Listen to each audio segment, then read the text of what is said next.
Hello guys, welcome back.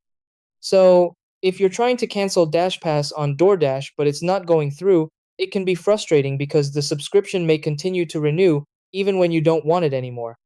Many users face this issue when the cancel option doesn't appear, doesn't respond, or the process doesn't complete properly. This usually happens due to app glitches, account settings, or subscription handling through a different platform like Apple or Google.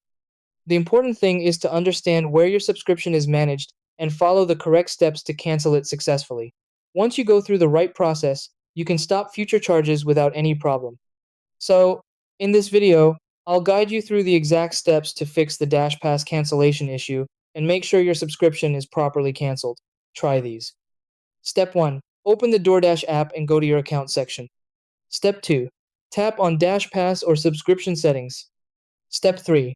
Locate the Cancel Membership option. Step 4. If not available, check if subscription is linked to Apple or Google. Step 5. Cancel the subscription from the correct platform settings. Step 6. Confirm cancellation and check for confirmation message.